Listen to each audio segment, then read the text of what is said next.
எல்லோரும் இன்புற்றிருப்பதை தவிர வேறொன்றுமறியேன் பராபரமே. அனைவருக்கும் ஆனந்தமான வணக்கம். நம்ம வணக்கம் சொல்லும் பொழுதே ஒரு ஆனந்தம் இருக்கணும் இல்லையா? பிளே தமிழ் நேயர்கள் பல நல்ல விஷயங்களை பிளே தமிழ் வாயிலாக கேட்டு தெரிஞ்சு நடந்து கொண்டு வருகிறீர்கள். இந்த பிளே தமிழ் வாயிலாக உங்களை சந்திப்பதிலே எனக்கு பெரும் மகிழ்ச்சி. இன்றைக்கி நம்ம ரொம்ப முக்கியமான ஒரு விஷயத்தை பற்றி பேச போகிறோம். கிரகநிலை மாற்றங்கள். இந்த கிரகநிலைகள் மாற்றத்தினால நமக்கு என்னென்ன லாபங்கள் நடக்க போகுது, எப்படி அதை லாபமாக மாற்றிக்கிறது அப்படிங்கிறத பற்றி தான் இன்று பேச போகிறோம். அவசியமாக இந்த காணொளியை மிஸ் பண்ணாமல் பாருங்கள். உங்கள் வாழ்க்கையில் உங்கள் வீட்டில் எத்தனை பேர் ஜாதகம் இருக்கீங்க? நீங்கள் ரிஷப ராசியாக இருக்கலாம், மேஷ ராசியாக இருக்கலாம், மிதுன ராசியாக இருக்கலாம், கடக ராசியாக இருக்கலாம். 12 ராசியில் ஏதோ ஒரு ராசியாக நீங்கள் இருப்பீங்க. இப்போ இந்த ராசிக்காரர்கள் இவங்க தான் இதை பார்க்கணும், அவங்க தான் பார்க்கணும்னு இல்லை. எல்லா ராசிக்காரர்களுக்குமே நாங்கள் இந்த விஷயத்தை போடுறோம். ஒளிப்பதிவாக நாங்கள் உங்கள் பதிவேற்றி உங்களுக்கு கொடுக்குறோம். அதில் ரொம்ப முக்கியம், நீங்கள் பார்த்துட்டு யாருக்கும் பார்க்கலைன்னா கூட நீங்கள் ஷேர் பண்ணுங்கள். ஏன்னா சில நேரங்கள் நமக்கு ஒரு பொன்னான வாய்ப்புகளை கொடுக்கும், ரொம்ப அற்புதமான தருணங்களை ஏற்படுத்தும். அதில் அப்படி ஒரு தருணம் தான் இந்த காலகட்டம். இந்த காலகட்டம் நம்ம வாழ்க்கையில் எதிர்பாராத திருப்பங்களை எளிதாக கொடுக்கக்கூடிய நேரம். ரொம்ப கனவு கண்டு இருப்போம் இல்லையா? நிறைய விஷயங்களை ரொம்ப கனவாக வச்சுருந்தாங்க, நடக்கவே இல்லை. ரொம்ப எதிர்பார்த்துருந்தேன், கை கொடுக்கவே இல்லை. இப்படி பல புலம்பல்கள் கூட நம்ம மனசில் இருக்கும். அதுக்கெல்லாம் இப்போ ஒரு தீர்வு, முத்தாய்ப்பாக ஒரு தீர்வு ஏற்படக்கூடிய நேரம். தீர்வுனா என்னென்னா, நாம் நினைக்கிறது நடக்கும், அதான் தீர்வு. அப்படி இந்த தீர்வுக்குள்ள சில சூட்சமங்கள் காத்திருக்கு. இதை செஞ்சால் நமக்கு எளிமையாக தீர்வு கிடைக்க போகுது அப்படிங்கிறத பற்றி அழகாக உங்களுக்கு பரிகாரத்தோடு சொல்ல போகிறேன். கிரக பயிற்சிகள் சுக்கிரன், ராகு, சனி, சூரியன், புதன், செவ்வாய், குரு, கேது, எல்லா கிரகங்களும் நம்மளை எந்த அளவுக்கு இப்போ பாசிட்டிவாக, எந்த அளவுக்கு நம்மளுடைய நடப்புகளை கொடுக்க போகுதுங்கிறத தெளிவுபடுத்துவதற்கான பதிவு. அதில் முக்கியமாக ஒரு 4 கிரகங்கள் நம்மளை மிரள வைக்க போகுது. பார்த்தீங்களா? ஆண்டவனுடைய உத்தரவு. அந்த 4 கிரகங்கள், அதுக்கு நாம் என்ன சிரேயஸ் பண்ணணும், என்ன பரிகாரம் பண்ணிக்கணும் அப்படிங்கிறத பற்றியும் உங்களுக்கு தகவலாக கொடுக்குற அரிய சந்தர்ப்பம். வாங்க ஒவ்வொரு ராசிக்கு போவோம். உள்ளதை சொல்வார், நல்லதை செய்வார், வேறொன்றும் தெரியாது. இந்த பாட்டு பாடும்போது எனக்கு தெரிகிற ஒரே ராசி, கண்ணுக்கு வரக்கூடிய ராசி மகர ராசி தாங்க. உள்ளதை சொல்வார், நல்லதை செய்வார். இந்த மகர ராசியோடைய குணம் அதுதான். எதுவாக இருந்தாலும் ஒருத்தவங்களுக்கு அன்பு காட்டணும் அப்படின்னாலோ, அவங்கக்கிட்ட வேலை பார்க்கணுன்னாலோ, எவ்வளவு தலை கணமே அவங்களுக்கு இருந்தாலும் அதை வெளியில் காட்டிக்க மாட்டாங்க. அப்படின்னா என்ன? தலகணம் இல்லாதவர்கள். எவ்வளோ தூரம் உயர்ந்தாலும், ஒரு நல்ல மாணவன் நல்லா படிச்சிருப்பான், டேலண்ட்டாக இருப்பான்.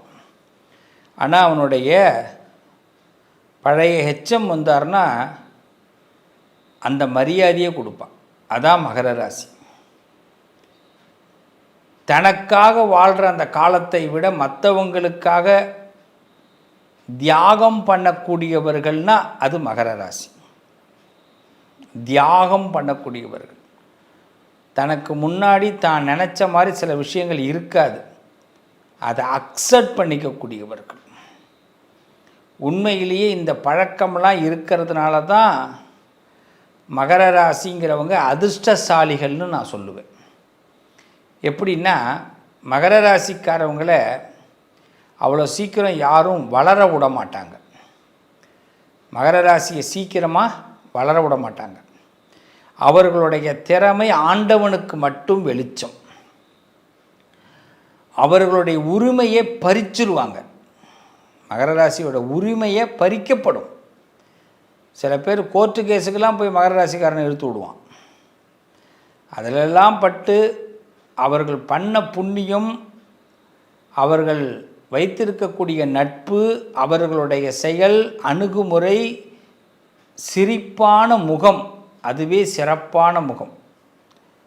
எவ்வளோ தான் மேலே ஒரு கெட்ட பேர் அவப்பேரே வந்தாலும், அதாவது ஆத்மார்த்தமாக அந்த கண்ணை மூடி சிரிக்கிற ஒரு சந்தோஷம், கண்ணை மூடி பேசக்கூடிய பழக்கம், பார்வையை நேரடியாக செலுத்தாமல் கடைக்கண் பார்வையாக செலுத்தக்கூடிய நல்ல ஒரு செய்திகள்லாம் மகரத்திற்கு உண்டு.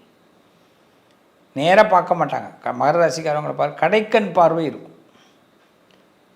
அதாவது சில பேரை பார்த்து பொறாமப்படுறதுல நிறைய பேர் குணம் உண்டு. அதில் மகரத்துக்கு பொறாமனா என்னன்னே தெரியாது. அப்படிப்பட்ட மகர ராசிக்கு 4 கிரகங்களுடைய சேர்க்கை நல்ல யோகத்தை கொடுக்குது. அதில் ரொம்ப முக்கியம், ஜென்மத்தில் செவ்வாய் இருக்கிறதுனால உங்களை ஆட்டி படைச்சிடலான்னு நினச்சவன்லாம் இன்றைக்கி ஆடி போயிடுவான். டவுசர் கண்டுடும். நல்ல செய்திகள் வந்து சேரும். பிரச்சனைக்குரியவர்கள்லாம் பரிதாபத்துக்குரியவர்களாக மாறுவாங்க. நீங்களே அவனை ஜாமீனில் எடுக்கிற மாதிரி இருக்கும், உதவி பண்ணுற மாதிரி இருக்கும். நம்ம போட்டு பிள்ளைங்க விட்டுட்டு போங்க தெரியாமல் பண்ணியிருப்போம் அப்படின்னு மேலிடத்தில் நாம் சிபாரிசு பண்ணுற மாதிரி இருக்கும். அதே மாதிரி இல்லை, ராசியில் உங்களுக்கு சூரியனும் சேர்ந்து இருக்கார். இப்போது மாசி மாதம் 1ஆம் தேதி தான் 2ஆம் இடத்துக்கு போகிறார். அப்போ சத்துருக்கள் மூலமாக எந்த சத்துருலாம் இருந்தாலும் அவனால் ஜெயம், அவனால் வெற்றி கிடைக்கும். எதிரிகள்லாம் ஒளிஞ்சிருவான். கௌரவம் உயரும். பெரியவர்களுக்கு முன்னோர்களுக்கு ஆட்ட வேண்டிய கடமைகள்லாம் இப்போ கரெக்டாக போய் செய்வீங்க. யாரையும் உதாசீனப்படுத்த மாட்டீங்க. எல்லார் மனசுலேயும் இடம் பிடிக்க போகிறீங்க. இப்போது அதுவும் சந்தோஷம் பெருகும். 2வது வீட்டில் சுக்கிரன் வேற இருக்கார். ராகு, சுக்கிரன், புதன். அறிவு பளிச்சிடும். புத்திசாலித்தனமாக சில விஷயங்களை ஹேண்டில் பண்ணுவீங்க. மனக்கட்டுப்பாடு இருக்கும். சில இந்த இச்சைகள்லாம் இப்போ உங்களை விட்டு வெளியில் போய்டும். இச்சையே இருக்காது. சபலம் அதெல்லாம் போய்டும், இருக்கவே இருக்காது. ஏதாவது மேலே ஒரு ஆசை. சில பேருக்கு பார்த்திங்கன்னா சுகர் இருக்கும், இனிப்பு பண்டத்தை பார்த்தோன்னா ஆசை வரும். இப்போ பார்த்திங்கன்னா அது எனக்கு சுகர் இருக்குங்கிறது மறந்துடும், இனிப்பு மேலே ஆசை வராது. இதுதான் ஹைலைட்டு. சுகர் இருக்குது, இனிப்பு எனக்கு வேணாங்கிறது விட்டு கொடுக்கறதுக்கு சமம். அப்போனா ஆசை எந்த நேரத்தில் வேணாலும் வெளியில் வரும். இப்போ மகர ராசியோட குணம் என்ன தெரியுமா? சுகர் இருக்கிறது மறந்துட்டு இனிப்பு எனக்கு வேணாண்டா, பிடிக்கல அப்படின்னு சொல்ல தோணும். நான் சொல்கிறது எல்லா விஷயத்துக்கும் இப்போ ஓகே. எப்படி நம்ம மனசு இப்போ பக்குவமானதுன்னு நீங்களே உங்களை யோசிக்கக்கூடிய காலகட்டம். ஒரு தப்பான நட்புகளே இருந்தால் கூட அந்த நட்பை டக்குன்னு விட்டுட்டு வெளியில் வர வேண்டிய நேரம். ஸோ மகரத்தை கௌரவமாக மாற்றக்கூடிய நேரம் இப்போ நடந்துக்கிட்டு இருக்கு. மகர ராசிக்கு ஒரு சிறப்பான சந்தர்ப்பங்கள், தருணங்கள். உடல் நலத்தில் மட்டும் ஒரு பயம் இருக்குது. ஏதாவது உடம்பு ஆகிடுமோ, ஏதாவது ஃபிசிக்கலி மென்டலி நம்ம அப்செட் ஆகிடுவோமோ அப்படின்னு ஒரு பயம் மட்டும் இருக்குது. அது பயப்படாதீங்க.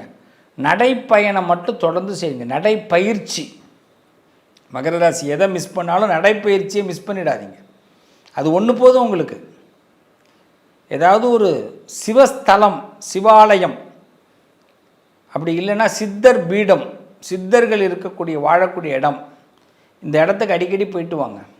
மனசை அப்படியே கண்ட்ரோல் பண்ணுங்கள். மனசை கண்ட்ரோல் பண்ணுறதுனா எதுவுமே சிந்திக்காத மனமேன்னு சொல்லக்கூடாது. நீ மட்டும் சிந்தி, எங்கே வேணாலும் மேய்ஞ்சிட்டு வா, மேய்ஞ்சிட்டு இங்கே வந்துடு. அது பேர் தான் கண்ட்ரோல். சில பேர் மனசை கண்ட்ரோல் பண்ணுறேங்கிறது நான் தப்பு பண்ணக்கூடாது அப்படின்லாம் சொல்லுவாங்க. கண்டிப்பாக அந்த மனசு மானாங்கனையாக தப்பு பண்ணும். தப்பு பண்ணுற பக்கத்துலேயே போய் நம்ம நிற்போம். மனசை விட்டுடணும், அது தப்பு பண்ணாது. அவ்வளோ தைரியம் கிடையாது மனசுக்கு. அது சாட்சி இருந்தால் தான் தப்பு பண்ணும். அதுக்கு தான் மனசாட்சின்னு பேர். மனம் ஒன்று இருக்குது, சாட்சி யார்? எவனாவது பக்கத்தில் நம்மளை ஏற்றி விட்டானா தான் நமக்கு கோவமே வரும். அது வரைக்கும் மகரத்துக்கெல்லாம் கோவமே வராது. அதனால தான் உங்கள் பக்கத்தில் இருக்கிறவங்க தான் உங்களுக்கு பிரச்சனை. யார்கிட்டையும் ரொம்ப சிரித்து பேசிடாதீங்க இந்த நேரம். நீங்கள் சிரித்து பேசினீங்கன்னா உங்கள்கிட்ட பக்கத்தில் இருந்து அவன் சிரித்து பேசுறதை கேட்டுட்டு போவான். நீங்கள் சிரித்ததை இன்னொரு இடத்துல போய் சொல்லுவான், அப்படி சிரிக்கிறாருங்க அவர் அப்படின்வான். 2 நாளைக்கு உங்கள் வீட்டில் சிரிப்பே இருக்காது அப்புறம்.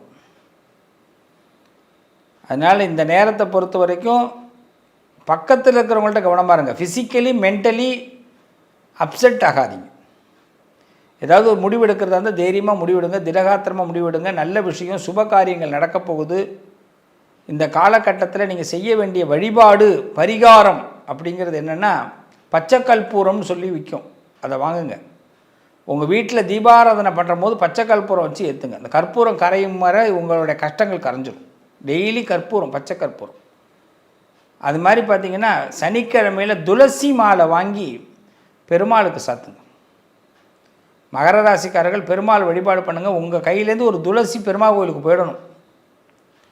அது ஹனுமாருக்கு சாத்துவீங்களோ பெருமாளுக்கு சாத்துவீங்களோ தெரியாது, சக்கரத்தாழ்வாருக்கு சாத்துவீங்களோ தெரியாது. சனிக்கிழமைக்கு உங்கள் கையிலேருந்து ஒரு துளசி பெருமாளுக்கு போய் சேவிடணும். அப்படி சேர்ந்ததுன்னா உங்களால் போக முடியலன்னா கூட அந்த பக்கம் போகிறாங்க பாருங்கள் கோயிலுக்கு, அவங்கள்ட்ட கொடுத்து துளசியை சாத்திருப்போம் அப்படின்னு சொல்லுவோம். அவ்வளோதான், துளசி போகணும். உங்கள் வீட்டிலேருந்து போகணும். நேராக நம்ம என்ன பண்ணுறோம், நிறைய கோயில் வாசலில் போய் துளசியை வாங்குகிறோம், சுவாமிகிட்ட கொடுத்துட்டு வரோம். அதோடைய பலன் 40% தான். உண்மையிலே வீட்டில் துளசி எடுத்து பறித்து கட்டி எடுத்துன்னு போனால் 100% நமக்கு பலன். துளசி மாலை தான் கட்ட முடியல சுவாமினா, துளசியை முதல் நாள் வாங்கிட்டு வந்து வச்சுருந்து மாலை கட்டி திரும்பி வீட்டிலேருந்து எடுத்துகிட்டு போனால் 100%. வெத்தலை மாலையாக இருக்கட்டும், துளசி மாலையாக இருக்கட்டும், கடையில் வாங்கி கட்டி கொடுத்தீங்கன்னா 30% தான் லாபம். 70% உங்களுக்கு கிடையாது. ஆமாம், மகர ராசிக்காரவங்க அதை செய்யுங்க. பச்சை கற்பூரம் டெய்லி உங்கள் வீட்டில் கொளுத்துங்க, செஞ்சு பாருங்கள். ரொம்ப முக்கியமான ஒரே ஒரு விஷயத்த சொல்கிறேன். சூரக்கான்னு சொல்லுவாங்க, தேங்காவை சுக்கு நூறாக உடைக்கிறது.